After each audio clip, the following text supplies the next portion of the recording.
En direct de Couchouac. Hey, pour vrai, Fafrette. OK, on va se le dire, là. Aujourd'hui, c'est le lancement de l'album, le 3e album de Petit Gros Bison. On a affronté la tempête. Je sais pas si tu le vois comme du monde. Les chars slide en arrière.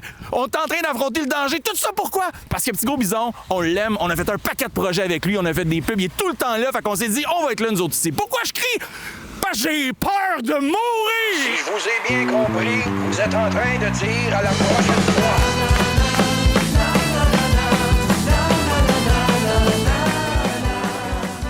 Est-ce que tu penses que ce serait le même style de carrière si, à la place de Petit Gros Bison, ça avait été Petite Grosse Bisoune? Là? Probablement pas. Je pense pas. C'est une grosse bisoune. Écoute, je sais pas si on est encore à l'ère genre des 3 accords, là, tu sais, mais... Je pense que son OnlyFans aurait explosé parce que là, son OnlyFans, il roule pas tant. Vous irez voir ça, c'est super malade, de Petit Gros Bison et ses pieds. C'est vraiment cool. Mais ça pogne pas autant. Fait que je comprends que tu focuses sur la musique. Mais tu sais, à la base, il appelait ça Émeric Côté, puis j'ai fait non, ça passera pas. Non. Petit Gros Bison. Il y a des maudites limites. Je m'en vais vous conter l'histoire d'un bûcheron bien élevé qui a grandi dans le bois de Saint-André. Il était un peu baquet, ses deux yeux louches, mais ça l'a jamais empêché d'aller bûcher. Le bûcheron, il était grand, il avait la tête par en avant, il avait pas peur du mauvais temps, toujours pas ça allait l'avant, mais pour les traîner, puis pour les coller. Mais dites-moi donc qu'est-ce que vous piochez, mais dites-moi donc qu'est-ce que vous piochez.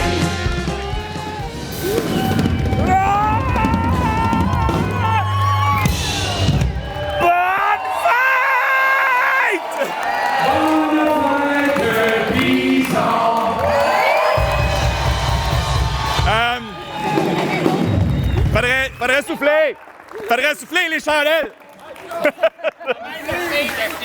Parce qu'on achève, là! Ben, tu sais, on a travaillé tellement fort. Émeric puis moi, on travaille vraiment, tu sais, comme un accord un peu là, sur toutes les productions, sur les... Fait que, tu sais, tout ça, là, c'est une année de travail. Puis là, de monter le spectacle, c'est toute une autre game.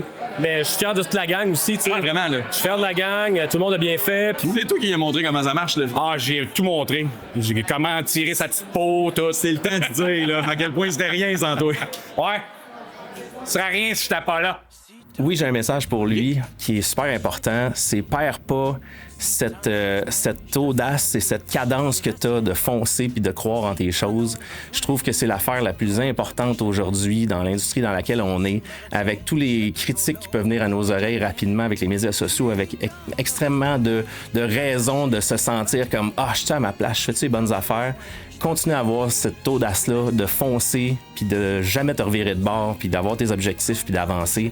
C'est tellement beau à voir. Moi, je capote. C'est un gars qui fait toutes ses affaires de manière organique, à 100%.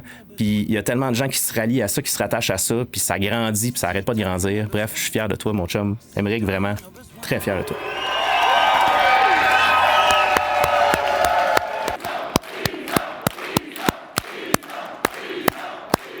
Ça a tellement passé vite. C'était le plus bel événement de ma vie. Vous vous êtes déplacé un mercredi soir de tempête au mois de janvier. On a sold out le pôle culturel de Chambly. Il y avait du beau monde. Vous avez chanté mes chansons. Je ne ferai que ça et je vais faire que ça. C'est quoi qu'on fait pour dans 5 ans?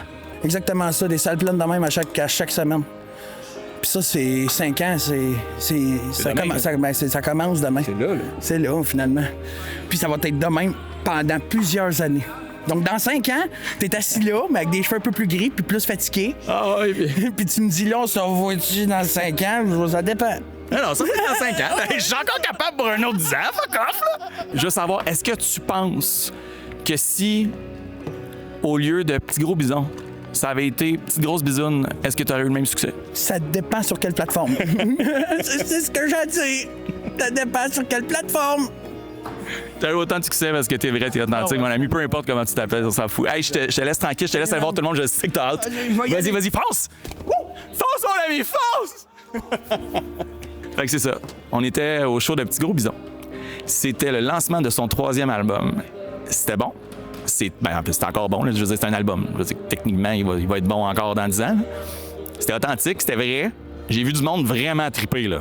Mais vraiment, là. Moi, je voulais travailler à Musique Plus quand j'étais plus jeune, puis il y avait pas vraiment moyen, là. Fait que ça a pas marché. Fait que là, je me paye un trip. Je fais comme si j'étais VJ. Dites dans les commentaires si ça marche. Carl va commencer à filmer croche, puis ça va être parfait. OK, bye.